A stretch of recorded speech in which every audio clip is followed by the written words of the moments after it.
Welcome to the great conversation where ideas matter. Ideas shape lives, cultures, markets. Most importantly, they change the world, and they usually change the world by leaders that activate those ideas. So I'm always interested in talking to leaders who have defined themselves within a market space and how they live their lives intentionally with purpose and mission. And with that, I want to introduce you to two leaders I met the other day, Chris and Danita Grow from Les Marchal. Hello, folks. Great to have you on the great conversation.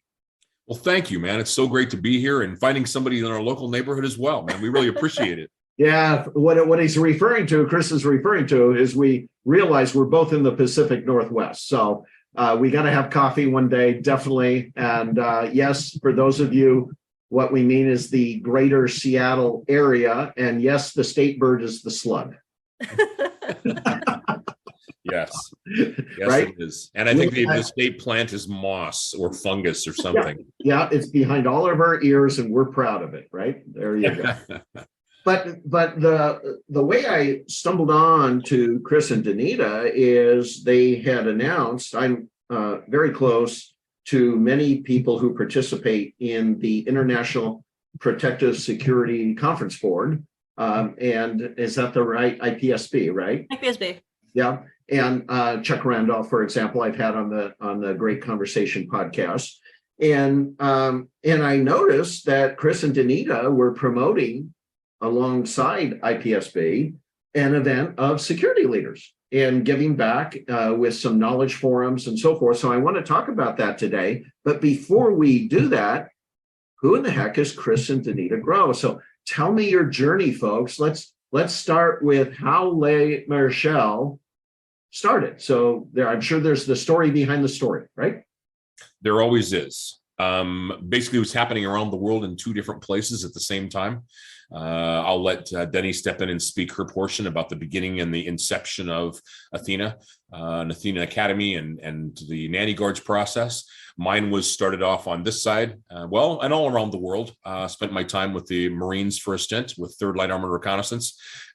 Spent time working with a number of executive protection schools, private close protection work all around the country and around the world for that matter.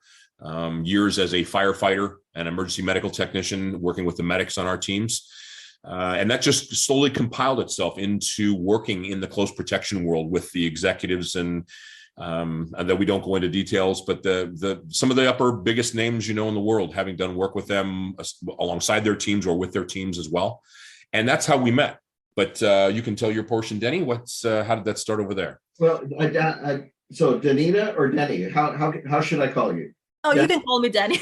Denny, yes. But before we go on, remember we have a lot of business people who aren't necessarily from the risk resilient security industry. Let's define what is close protection. Sure.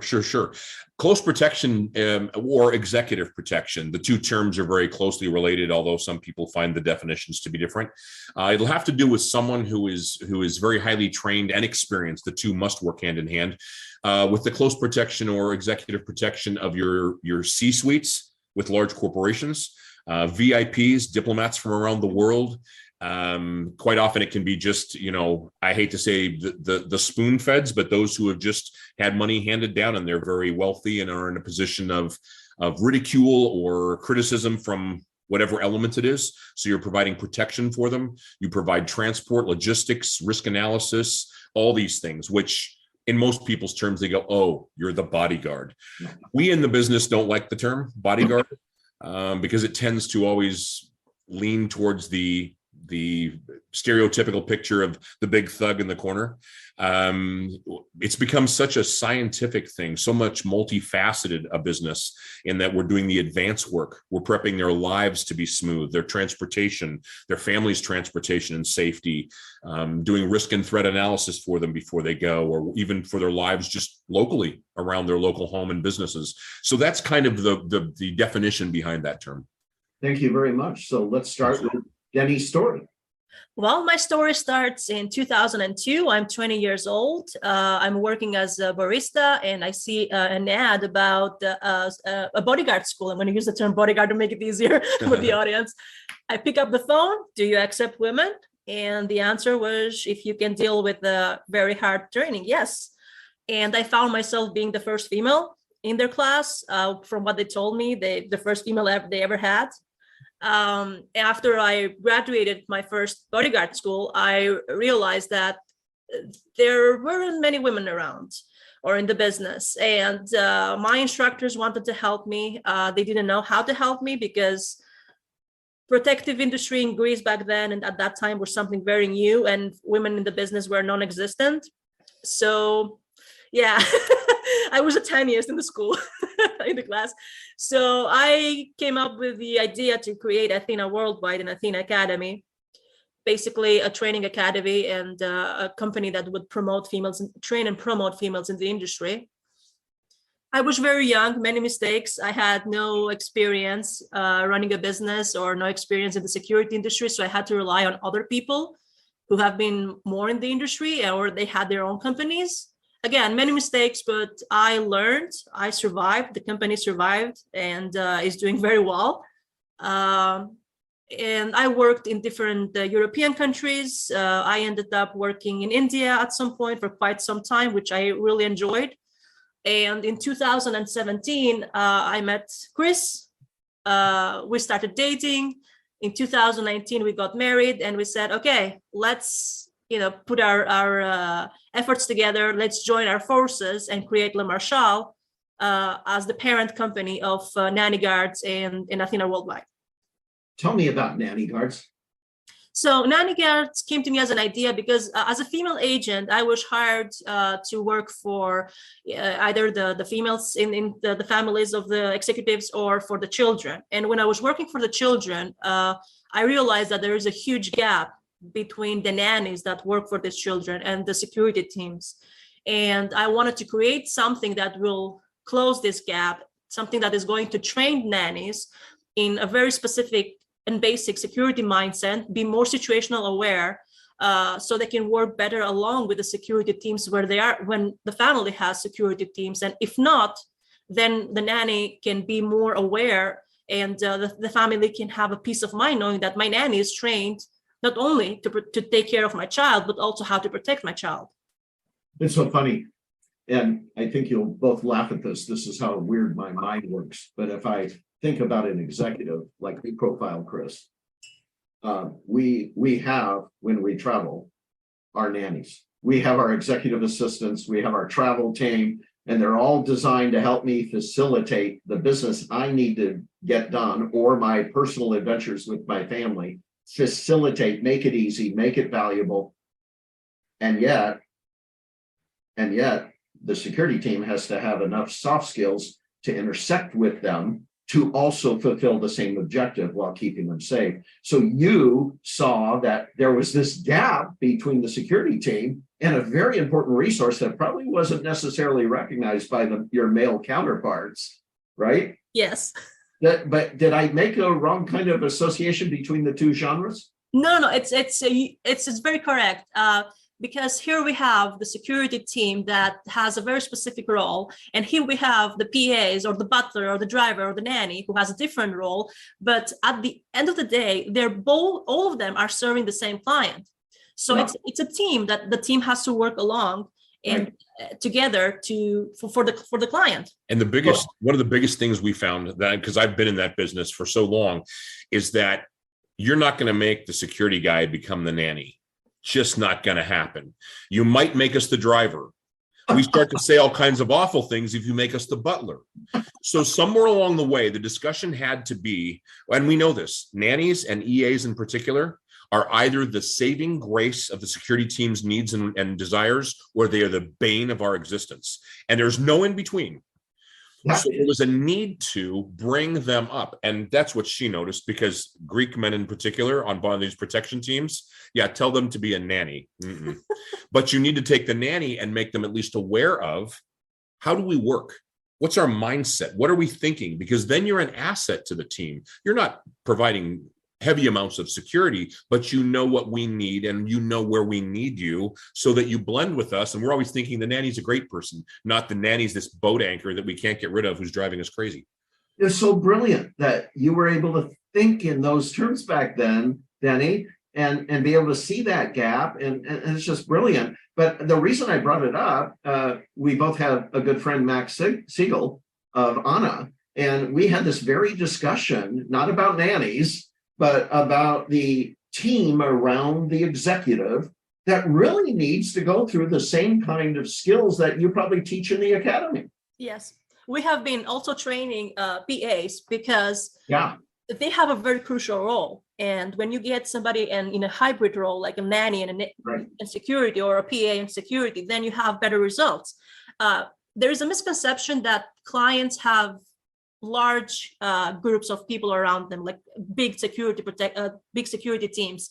There are many clients in billionaires who have probably one or two, or no one, because nobody knows them or who they are or how they look like. You have to Google them. So you can always have, if the client needs just one person or just a PA, have that PA trained. Yeah. Now, in years ago, like you said, used to be referred as bodyguards. So when you thought of a bodyguard, the big hulking ex-football player, walking down the street, very visible. And over the years, we found executives don't want that kind of visibility. Many executives want a less than obvious security guard around them. And I've noticed, Denny, that many of them are turning to women these days. Is that fairly new, or when did that start? When did that trend start? Well, it's not something new. Women have been around, I would say 20 years probably, but it's more known now because the clientele has changed. We have many women who have C-suite roles, yeah, and they are assigned protective teams. And again, you cannot put a man protecting a female because that man is not allowed to escort that female everywhere. So you have to find another solution. And also women have been around for 2 decades. I would say that the last 5 years, there is a huge rise on the need. So with that pivot, you can see I get excited about our industry. I just, you're filling the gap to help business executives and leaders navigate risk and opportunity in their personal and professional lives and their businesses. That's why I love the security industry so much. So you heard it right here behind the scenes, what's going on. Now, at the same time, I saw on LinkedIn, Chuck Randolph, because I'm close to Chuck Randolph with Ontic, who used to be at Microsoft. That's where I got to know Chuck Randolph. I see that he's promoting this incredible event. And I go, what's this event? This is a IPSB endorsed event with lots of speakers, lots of knowledge agents in our industry. And yet they're raising money for St. Jude's Children's Research.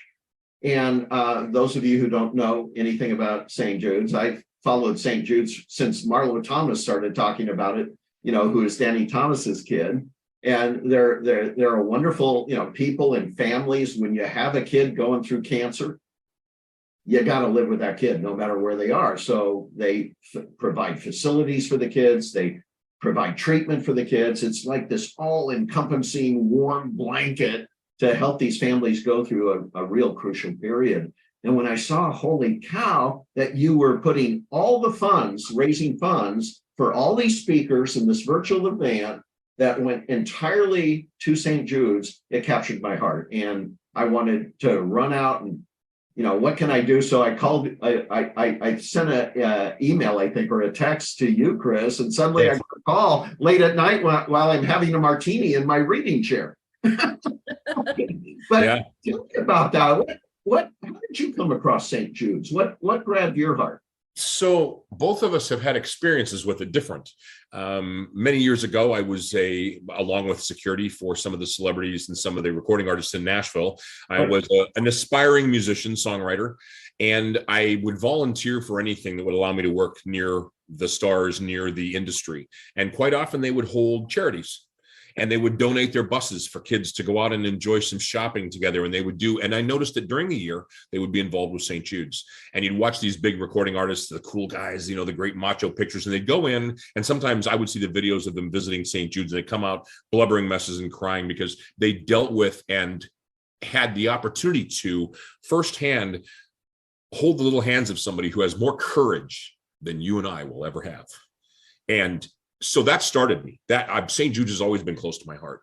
And then just recently, we're sitting here in December, and Denny had always mentioned something about wanting to work with a charity of some sort. Go ahead. This epiphany hits her on the couch while we're just sitting there, and go ahead. So we were watching movies, and I stopped. Of course, I'm going to check my phones like 50 times every time we watch a movie. And I'm seeing an ad. I'm scrolling on my Facebook, I'm seeing an ad from St. Jude. And I turn around to my husband and I said, how about we do something that is going to unite the industry and create something good for the kids? This is not about how I feel about you or how you feel about me in the industry. This is about the children. Our feelings doesn't matter. How we see each other doesn't matter. This is not about a competition or to prove an agenda. This is just for the children. And this is how this started to build. And I want to publicly thank you for your generous donation to our cause. Yeah. Thank you. Thank you. Well, it's not about me. It's about you at the tip of the needle for this wonderful cause. And it's twofold, remember, twofold. You're bringing industry together to learn from each other, which is a noble cause in itself, navigating risk and opportunity in a very volatile world. At the same time, taking this very real need, and it grabbed my heart, and it's all about you guys. And thank you for the opportunity to give. You don't get that opportunity all the time. So fantastic. So what can we expect from the virtual event? So the event itself is obviously, all you have to do is do a minimum donation of $39. And many people have done more because they want to be involved. But that gets you your virtual ticket, if you will, to the event. And it's 2 days long, and we now have 19 different speakers who are going to speak about industry specialties, skill sets, things to be aware of in the industry. And we wanted to stay away from what we would call the cookie cutter classes that tend to go on with all the conferences. Not that they're wrong, but they get hit on quite a bit during the year. But there's lots of phases and sides to us that really are important. Things like travel risk security analysis, cyber, stalking, body language, being able to read body language, micro expressions, and it goes on and on. The list is enormous. And wanted to find people who are the SMEs in their field and bring them forward and say, all you have to do is teach 1 hour. Donate to us 1 hour and teach a nice little compact class of what you do. At the end, you're more than welcome to do an unabashed, sales pitch of yourself so that you can draw later to people to you. But just let's teach some people. Let's make them aware. And so that's all it took. And we started, people jumped on board. We quietly, before we got started, reached out to St. Jude's to see how it worked. And then we reached out to these instructors. Nobody said no. It was an instantaneous yes. My gosh, how can I help? Absolutely. Oh, and you probably don't care if it's an hour or a 20-minute TED Talk for that matter. No, to be honest, the hour was just so that we could keep it more regimented for Phelim and Chuck to be able to moderate. But now, it was. Now, since it's virtual, is it virtual live, virtual recorded, both? Virtual live. Virtual live. You will have an agenda, so I can pick the time to come in and view that particular session. Is that correct? Yes. And you'll have, your virtual ticket can get you in at any one point in time in the 2 days, but you can pick and choose as you see fit. We're finishing up now with the moderators to have the schedule up and posted here in the next couple of days. And who's your moderator? Phelim Rowe, who is a part of CTG and Circuit Magazine out of the UK. And then, of course, Chuck, the famous Chuck Randolph is also in there. So. Well, I Chuck, you're going to have to learn auctioneer skills. We got to get this money up to at least 20. Where do we sit today? So we sit today at $11,180, and we want to reach our goal, which is $20,000. And we want to invite everybody to start helping us, and not just because of these amazing speakers and having the opportunity to listen to them, but we have raffle prizes. We have 26 books. We have 2 full scholarships. 3 actually, right? From IFPO as well now. Yes, so excuse me, three scholarships. We have 4 tickets from IPSB. So these are the raffle gets you possibly to a book. Is that what you're saying? Yes, everybody who buys their ticket and gets their virtual ticket will also be in the raffle, and they'll be randomly drawn, and they can win something. Yes. Yeah. So Fred Burton has a couple of his books in that. 3 books. Yeah, that, and of course, everyone loves Fred Burton, so that's wonderful. What other books are being published? So we have books from Michael Julian. We have books from Dr. Mary Beth Wilkas-Janke. We have books from Colin Tansley, from Mike Roche. Mike Roche. We've got books from AS Solutions back when Christian West and Brian Jansen had written the Private Lives book all about EP. That's there as well. Copies of that. Is Michael Trott in there somewhere? No. Okay, all right. They so this is cool. Here's a big idea. When we publish this podcast, let's tell the manufacturers about it in this industry too. Let's get them to at least come in at $39. If not, it's $500 for a corporate one, right? Yes. For sponsorship, yes. So yeah, let's make sure we do that. I know all of you are listening going, really, Ron, you're pitching this hard? Yes, I'm pitching this hard because this is cool. This is a give back in every sense of the word. And I appreciate you two so much. It really, it's great. I can't wait that we get together one day over a coffee and maybe even a beer. I was going to say a martini sounds really good. Or a martini. Well, what did you say you were having when I was having my martini? We were doing a pina colada vodka. I know that sounds strange, but it's really good. It really sounded gross, but I got to try it. It's my favorite. Yeah, it became her favorite, so I'm kind of like just tagging along.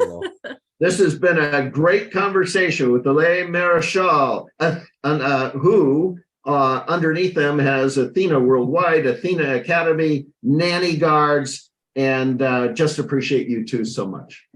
Thank you again so much for this opportunity.